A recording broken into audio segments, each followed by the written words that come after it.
बार तुम्हारी समझ में आ जाए कि तुम जिसे सुख समझते हो वो दुख में कूदने जा रहे हो, वो बंधन है।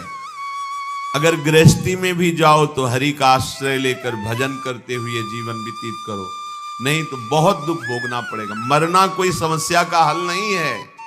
जो अपने अज्ञानी लोग सोच लेते हैं चलो मर जाएंगे, झंझट खत्म हो जाएगी। नहीं नहीं, ये झंझट मरने से खत्म। मरना क्या है? एक स्वप्न है, आंख खुलेगी फिर नया जन्म, फिर नया प्रपंच, फिर नया दुख। कैसे कैसे दुख हैं। शरीर है पर चल नहीं सकते, एक कदम भी उठाना है तो दूसरा। कैसा जीवन, पूरे जीवन आंख नहीं है, कुछ देख नहीं पा रहे, कान नहीं, कुछ सुन नहीं पा रहे, जबान नहीं, कुछ बोल नहीं पा रहे। खाने की व्यवस्था है, लीवर फेल हो चुका है। लीवर बढ़िया है, भोजन की व्यवस्था नहीं। देखो ना, भोग भोग रहे हैं, तृष्णा बढ़ रही है, कामना बढ़ रही है। तृष्णा कामना से पीड़ित होकर अधर्म आचरण की जेल भोग रहे, नरक भोग रहे। क्या है ये प्रपंच? जरा कभी पर विचार करने का समय कहां देती माया। वो तो प्रवाह में बस बहाए चली जा रही। बड़े भाग्यशाली जन हैं जिनको सत्संग मिलता है, शास्त्र स्वाध्याय मिलता है और विचार करने का अवसर मिलता है। प्रश्न हुआ कि जिन्होंने मन को भोगों में फंसा रखा है, मन पर विजय नहीं प्राप्त की, इंद्रियों को विषयों से विलग नहीं किया, शरीर में अहम बुद्धि रखते हैं, वो इस प्रबल माया से, प्रचंड माया से कैसे मुक्त हो सकते हैं? कोई उपाय है? जिनका मन वश में नहीं हुआ, जिनकी इंद्रियां भोगों में लगी, शरीराभिमानी हैं, हम सब इसी कोटि के हैं। देख लो ना, बातें चाहे जितनी बनाओ, शरीर को हम अपना स्वरूप मानते हैं, मन इंद्रियों के भोग को हम अपना सुख मानते हैं। कितना बड़ा ज्ञान है। इंद्रियां भोगों को भोग रही हैं, मन भोगों का संकल्प करवा रहा है, शरीर चेष्टाएं कर रहे, फंस आप रहे हो। आप कहीं भी नहीं है भोग में, पर फंस आप रहे हो। यही माया फंसाए है। आपको किसी भी भोग की आवश्यकता नहीं, आप चिदानंद सुख स्वरूप हैं। ये भुला देना ये माया कार्य है, और ये स्मृति आ जाना भक्ति का कार्य है, ज्ञान का कार्य है। गीता सुनने के बाद नष्टो मोहा स्मृति लब्धा, अपने स्वरूप की स्मृति आ गई, भगवत स्मृति जागृत हो गई। तो इनका कैसे माया से मोक्ष हो सकता है? जो शरीराभिमानी हैं, मन निग्रह नहीं किया, इंद्रियों के भोगों में जो रमण कर रहे, तो बोले पहले विचार करना चाहिए। विचार शब्द सबसे पहले आया है। अच्छा, ये विचार कहां से प्रकट होता है? ये विवेक से होता है। विवेक से विचार होता है। बुद्धि तो बेकार की बात है। यही तो हमें फंसाया है बुद्धि। यही तो निश्चय करती इसमें नहीं, उसमें सुख है, वहां उस पद में सुख है, उस संपत्ति में। यही तो बेईमानी कर रही बुद्धि। अब बुद्धि के ऊपर कोई बैठे तब समझ में आए, वो है विवेक। और ये विवेक केवल साधु संग से मिलता है। बिन सत्संग विवेक न होई, और सत्संग केवल भगवत कृपा से मिलता है। ये आपके प्रयास से नहीं, आपके भाग्य से नहीं है। बिन सत्संग विवेक न होई, और राम कृपा बिन सुलभ न सोई। सत्संग मिल गया, मानो हमारे ऊपर भगवान की विशेष कृपा हो गई। अब इस विशेष कृपा में विवेक जागृत होता है, फिर उससे विचार होता है। कहते विचार करके देखे कि ये जो स्त्री पुरुष का आकर्षण है, अनादिकाल से ये चला आ रहा है, प्रकृति का पुरुष के प्रति आकर्षण। ये संसारी मनुष्य इसी आकर्षण में सुख की भावना से दुख में बंधता चला जाता है। बहुत बड़ी विचित्र लीला भगवान की है। बहुत, इसीलिए चूंकि जो जिनका विवेक जागृत हो, देख के वो कांप जाते हैं। कितनी विचित्र लीला है। किसी एक जगह साधक रहते थे, भ्रमण के समय की बात है। दोष दृष्टि मत करना, माया का प्रभाव ही ऐसा है। अगर आप चूक करेंगे तो आप चले जाएंगे, हम चूक करेंगे तो हम चले जाएंगे। चूक नहीं होनी चाहिए। चूक का मतलब आज्ञा उल्लंघन, शास्त्र आज्ञा उल्लंघन, गुरु आज्ञा उल्लंघन। ये चूक है, ये आपको ले जाएगी।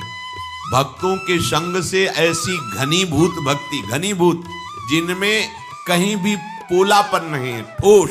घन कहते हैं ठोस को। अगर घनीभूत भक्ति है तो भक्तों की कृपा से जागृत होती है। भक्तों की कृपा का स्वरूप उनके वचनों के अनुसार चलना। अगर घनीभूत भक्ति नहीं, उसमें पुलापन है, तो फिर गिरने के चांस है। एकांत जंगल में वो रहते थे, पूरे आश्रम में अकेले 2, 4, 10 लोग दिन में आ जाते थे शाम को। वहां एक पागल शरीर वाली स्त्री दरवाजे पे गेट के ऐसे ही, उनको दया आई। सर्दी का समय था, अंदर कर लिया, भोजन पवाया। साधु का हृदय ही ऐसा होता है। पर दया बिना साधु कसाई, और दया करी तो आफत आई। दोनों बातें ध्यान रखनी चाहिए। दया, अगर भगवत स्मृति चल रही है तो तुम्हारी ठीक है, और अगर भगवत स्मृति में बाधा पड़ जाए तो दया छोड़ के तुरंत भाग पड़ना चाहिए। याद संभालनी चाहिए। याद गई तो दया फंसा देगी, बस ध्यान रखना। यही दया फंसा दिया भरत जी को। भगवान की याद भूल गए, हिरण की याद आ गई। अब दया खतरनाक हो गई। दया नहीं तो साधु कैसा? दया बिना साधु कसाई, और दया करी तो आफत आई। ध्यान रखना। भगवान भी सावधान कहते हैं, करुणा करो सब पे, दया पर निर्मम होकर ममता नहीं होनी चाहिए। अगर ममता हुई तो चूक हो गई, फिर तो गए। अब उनको ऐसा करना चाहिए, कंबल दे देते, भोजन दे देते, उसको विदा कर देते, पर ऐसा नहीं हुआ। त्रुटि हो गई। धीरे धीरे वो वहीं रहे। कुछ समय बाद मार्ग भ्रष्ट हो गए, भागना पड़ा वहां। ये क्या? किसी भी रूप में माया शक्ति, दया, करुणा, सेवा, भावना। सावधान। अगर विवेक है, विचार है, तो आज्ञा पर चलो। शास्त्र आज्ञा पर चलोगे, कहीं कोई बाल बांका नहीं। शास्त्र आज्ञा करता है, बलवान इंद्रिय ग्रामो विद्वानमपि कर्षति। इंद्रियां बड़ी बलवान हैं, बड़े बड़े ज्ञानियों को, विद्वानों को भी विषयों में फंसा देती हैं। इसलिए परस्पर प्रकृति पुरुष के आकर्षण से उपासक जो बचने के लिए चला है, उसे एकांत में कभी संभाषण या किसी भी तरह की एकांतिक वृत्ति परस्पर आकर्षण वाले शरीर के साथ स्वीकार नहीं करनी चाहिए, नहीं तो बंध जाएगा। देखो ना, सुख की प्राप्ति के लिए वो चेष्टा करता है और उससे बड़े बड़े दुखों का सामना करना पड़ता है। जो पुरुष भगवान की इस माया से पार जाना चाहता है, उसको ये विचार करना चाहिए कि मैं सारी चेष्टाएं सुख के लिए कर रहा हूं, फिर मुझे दुख क्यों भोगना पड़ रहा है। ये बात बहुत सुंदर बात।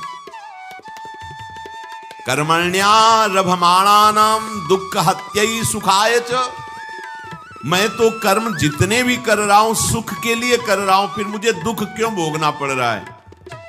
इसका मतलब जिसे हम सुख समझ रहे हैं वो दुख है। दुखालयम, भगवान कह रहे दुख योनयः, इससे प्रकट ही दुख होता है।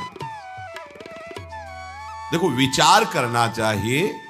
नित्यार्तिदेन वित्तेन दुर्लभे नात्म मृत्युना गृहापत्याप्त पशुभिः का प्रीति साधितैश्चलैः। एक धन को ले लो, इसमें हमारी सुख बुद्धि हो गई, दिन दिन इसको बढ़ाने की अंदर लालसा बढ़ी। अब चाहे पाप से कमाई हो, चाहे हिंसा से, चाहे बेविचार से। अक्षरशः सत्य है, अपने हृदय को नाप के देख लेना, शास्त्र है। इसके पाने के लिए बड़ी बड़ी कठिन क्रियाएं, दुखद क्रियाएं करता है। इसी बात से तो घृणा हुई थी पिंगला जी को।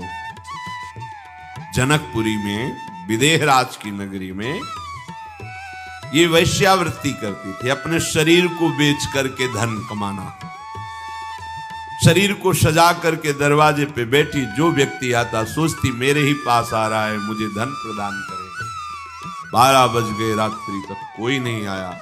हर व्यक्ति को इसी भावना से देखती, जल गया हृदय। एकांत से धिक्कार है मेरे इस जीवन को।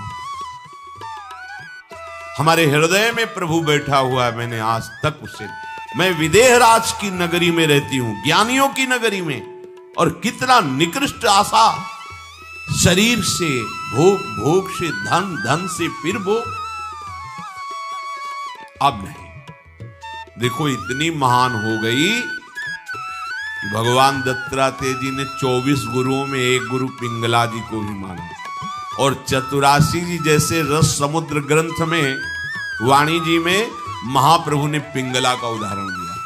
यह जो एक मन बहुत ठौर करी, कहीं कौने सच पायो, जहां तहां विपत्ति जार जुगती लो, प्रगट पिंगला गायो।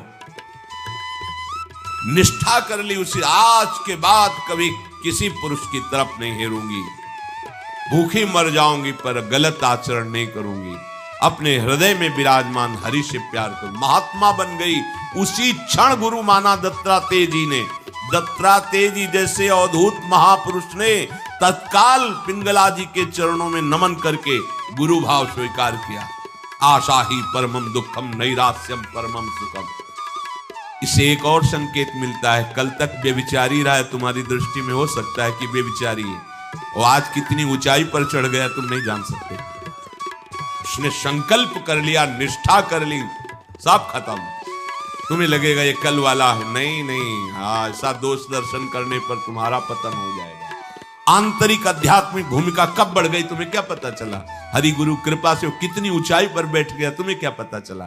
देखो ना, पिंगला अभी तक वैश्या थी, और अभी निर्णय किया, वो अभी गुरु बना लिया दत्तात्रेय जी ने 24 गुरुओं में, और उसका महामहिम स्वरूप भगवान वर्णन कर रहे हैं, हरिवंश महाप्रभु वर्णन कर रहे हैं, पिंगला का उदाहरण दे रहे हैं। तो जो इस आकर्षण में, इस सृष्टि का सबसे बड़ा आकर्षण है परस्पर शरीर आकर्षण, इस आकर्षण में जो फंस जाता है उसका अंतिम फाइनल मृत्यु रूप भयानक कष्ट, और जीते जी अपने आप को भूल करके माया मृग बन जाना, अर्थात काम के अधीन होकर पूरा जीवन दुख में व्यतीत करना। घर, पुत्र, स्वजन, संबंधी, पशुधन, ये सब अनित्य, नाशवान, भुलावे वाला। कैसा भुलावे वाला? भले है ना 1 करोड़ रुपया बैंक में जमा है, भले है हमारा परिवार है, हमारे पास जमीन है, हमारे, इसी के चिंतन में तुम्हारा पूरा जीवन निकल जाएगा। जो वास्तविक धन श्री हरिनाम, राधा नाम, उससे अछूते रह गए, ठगे गए। एक घर, स्वजन, धन, पशु, मित्र आदि ने ठग लिया तुम्हें, माया ने इनका रूप धारण करके भगवत भजन नहीं करने दिया तुम्हें, ठगे गए तुम। बराबर जन्म मृत्यु, प्रलय, महाप्रलय सब भोगने पड़ेंगे। इसलिए विचारवान पुरुष को चाहिए कि उसे समझ लेना चाहिए, जैसे इस लोक में सब ये दुख है ना, तो परलोक में थोड़ा सा सुख ज्यादा दिखाकर है परिणाम में दुख है। जैसे तुम यहां किसी की सुंदर स्त्री देख करके अपनी स्त्री पर दृष्टि डालना बंद करके उधर देखकर जल रहे हो कि अगर ऐसी पत्नी हमारी होती तो मैं कृतकृत्य हो जाता। ठीक ऐसे स्वर्ग में विमान पे बैठे हैं, अप्सरा पास है, नृत्य गान हो रहा, पास में उस विमान से 100 गुना अधिक, क्योंकि उसका पुण्य अधिक है, तेजस्वी विमान और अत्यंत सुंदर अप्सरा। अब वो भूल गया अपने सुख वैभव को, जल रहा है उसको देख के। पूरा का पूरा ऐसे ही थोड़ा सा ऊपर के लोकों में और पवित्रता और महत्ता, लेकिन सब नष्ट होने वाला है, ये कुछ बचने वाला नहीं। आ ब्रह्म भुनान लोकान पुनरावर्तिनो अर्जुन, ये सब नष्ट, परिवर्तनशील, आने जाने वाला है। इसलिए कोई दान पुण्य इस भावना से न करे कि स्वर्ग में सुख प्राप्त करेंगे, क्योंकि वो भी ऐसा ही है, उसमें भी शांति नहीं है, परम आनंद नहीं है। क्या करे? तो मेरा अब पतन ना हो, नाश ना हो, भय से मैं मुक्त हो जाऊं, इसके लिए तस्मात् गुरुम प्रपद्येत जिज्ञासु श्रेय उत्तमम शाब्दे परे च निष्णातम ब्रह्मण्युपशमाश्रयम्। अब उस विचारवान पुरुष को चाहिए कि वो गुरुदेव की खोज करे। भगवान की खोज करना कठिन नहीं है, भगवान के रहस्य को जनाने वाले गुरुदेव का मिलना कठिन है। महत्संगस तो सुदुर्लभ हो। अपने लिए तो कह रहे हैं अनन्य चेता सततम यो माम स्मृति नित्य सहा तस्याहम सुलभा। मैं सुलभ हूं, पर वासुदेवा सर्वमिति समहात्मा दुर्लभा सुदुर्लभा। मैं सुलभ हूं पर महात्मा दुर्लभ है। अगर महात्मा मिल जाए तो अनन्य चित्त होने में देर नहीं लगेगी। तात स्वर्ग अपवर्ग सुख धरी तुलाए कंग तूलन ताय सकल मिली जो सुख लव सत्संग। गुरु की खोज करनी चाहिए। कैसे करनी चाहिए?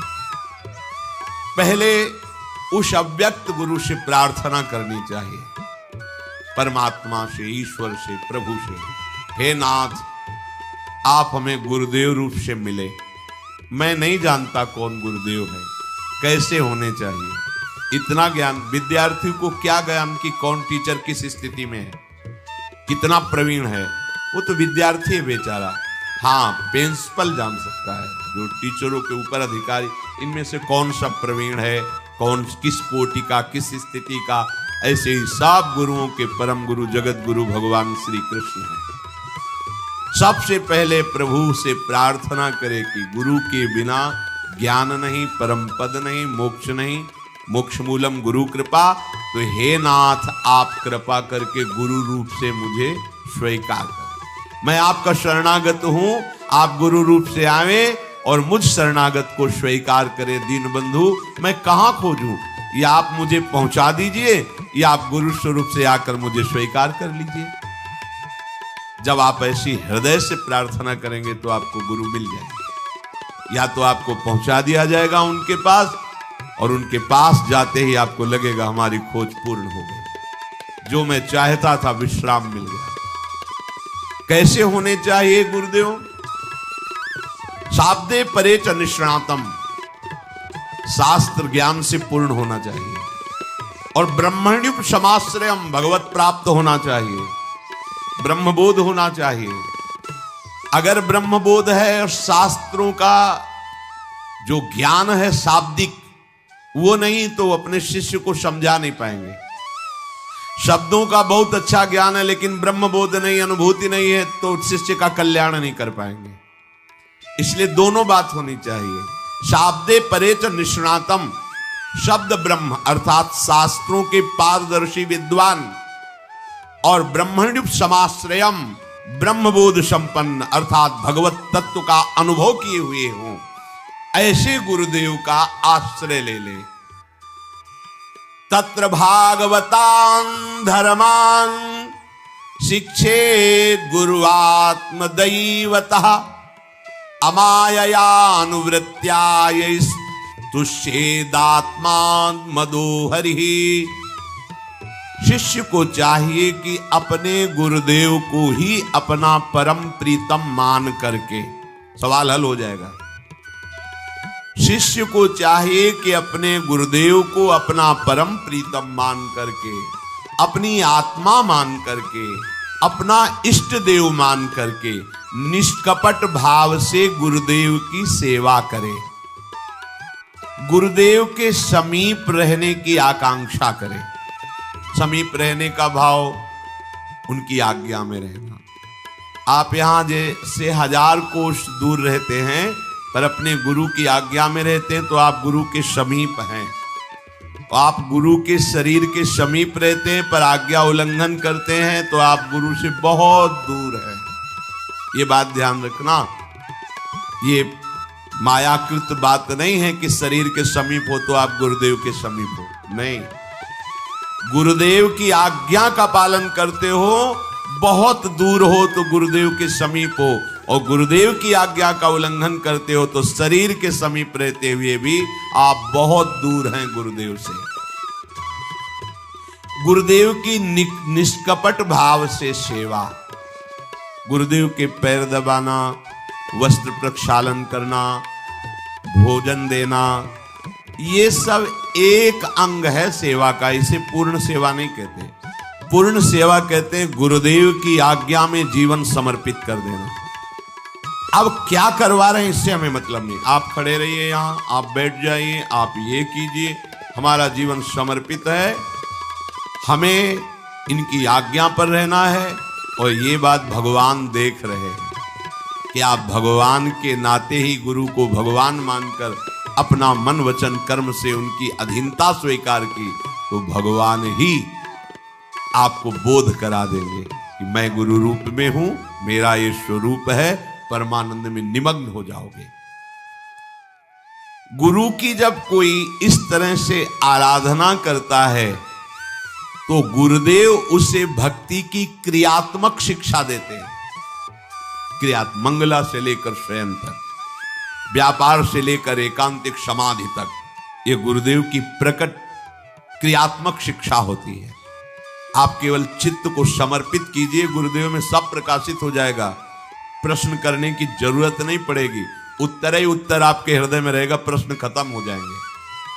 हम जब तक अपना अलगाव रखते हैं तब तक प्रश्न होता है, जब अलगाव खत्म हो जाता है तो उत्तर आके विराजमान हो जाता है, प्रश्न की जरूरत नहीं पड़ती। गुरुदेव का आश्रय लेने वाले शिष्य को चाहिए सर्वतो मनसो असंगमादौ संगम च साधुषु दयाम मैत्रीम प्रशयम च भूते श्रद्धा यथोचितम। अपने शरीर से, अपनी संतान से, अपने पारिवारिक जनों से गुरुदेव की कृपा शक्ति से अनासक्त होना सीखे, माया मुक्त होने के लिए। यही हम फेल होते हैं। यदि माया मुक्त होना है, गुरुदेव की शरण ली है, गुरुदेव का आश्रय लिया है, तो आपकी अनासक्ति बढ़नी चाहिए। कहां? शरीर से अनासक्त, पुत्रों से अनासक्त, परिवार के संबंधों से अनासक्त। अनासक्त का मतलब बाबा जी बन जाना नहीं होता है, ये अंदर की बात होती है। नाथ सकल संपदा तुम्हारी, मैं सेवक समेत सुत नारी, ये अनासक्त का स्वरूप है गृहस्थ में। फिर गुरुदेव की कृपा से वृत्ति जागृत होती कि भगवान के भक्तों से कैसे प्रेम करना चाहिए। एक बार श्री आचार्य चरण वल्लभाचार्य जी के एक शिष्य थे, किसी राजकीय विभाग में, और कुछ घोटाला हो गया। यद्यपि उनका कोई अपराध नहीं था, अन्य कर्मचारियों के द्वारा, उसमें जो बड़े अधिकारी थे वो भी शिष्य थे श्री वल्लभाचार्य जी के, तो उनकी पूरी संपत्ति जब्त कर ली गई और उनको जेल सजा हुई। जब वल्लभाचार्य जी के बड़े अधिकारी दर्शन करने आए तो उन्होंने सिर्फ इतना पूछा, तुम्हें पता था कि वो तुम्हारा गुरु भाई है? जी। तो तुम्हारे हाथ में इतना शासन था कि तुम बचा सकते थे? जी। क्यों नहीं बचाया? अगर तुम्हारा सगा भाई होता तो तुम क्या करते? बोलो ना, क्या करते? तो उनका शरीर से, बुद्धि से, धन से, जैसे भी होता मैं उसे बचाता। इसे क्यों नहीं बचाया? इसका मतलब गुरु संबंध से श्रेष्ठ तुम्हारा परिवार का संबंध है, जाओ हम तुम्हारा त्याग करते हैं। श्री वल्लभाचार्य अपनी सगी बहन से भी पूज्य गुरु बहन है, अपने सगे भाई से भी प्यारा गुरु भाई है, क्योंकि सगा भाई माता के उदर से संबंध रखता है और गुरु भाई भगवान से संबंध रखता है, श्री जी से संबंध रखता है। हमारा भक्तों के साथ कैसा व्यवहार होना चाहिए? कम से कम सगे भाई जैसा तो होना ही चाहिए। वैसे तो लालाचार्य जी को आचार्य चरण ने आदेश किया था कि भगवान के प्रेमी जनों को भगवान के समान देखना चाहिए। यदि ऐसा न हो तो गुरु के समान तो देखना ही चाहिए, तो उनका ऐसा भी नहीं कर सकते। आपके समान मैं किसी को नहीं मान सकता, तो उनका फिर सगे भाई जैसा तो मान सकते। बोले आजीवन व्रत आपकी आज्ञा का पालन करूंगा। तो पूरा चरित्र आता है उनका उसमें कि कोई वैष्णव का शरीर बहा जा रहा था, उन्होंने उपहास किया लोगों ने, जो तुम्हारा वो लाए और संस्कार किया, भगवान के पार्षद आए प्रसाद पाने। बड़ा चरित्र है। इसमें कह रहे यदि माया मुक्त होना चाहते हो गुरु का आश्रय, उनकी सेवा, मन वचन कर्म से उनकी अधीनता और शरीर संबंधियों से अनासक्ति। इसके बाद भगवान के वैष्णव जनों से, भक्तों से कैसे प्रेम करना चाहिए, यहां ये बात क्यों कह दी? क्योंकि यही अपराध सब मिटा देगा आपको। ध्यान रखना, सृष्टि में कहीं भी आप भयंकर अपराध करोगे तो सबसे पहला काम होगा गुरु पर दोष दृष्टि हो जाना, गुरु से संबंध हटवा देना। क्योंकि तुम्हारा तभी नाश होगा जब गुरु पर दोष दृष्टि और गुरु से संबंध हटेगा, तभी माया तुम्हें रौंद पाएगी। नहीं, गुरु मेहरबान तो चेला पहलवान। अगर गुरु कृपा दृष्टि है तो घोर प्रपंच में खड़ा भी हो तो भी माया उस पर आंख नहीं दिखा सकती। ऐसी भगवान की गुरु महिमा है।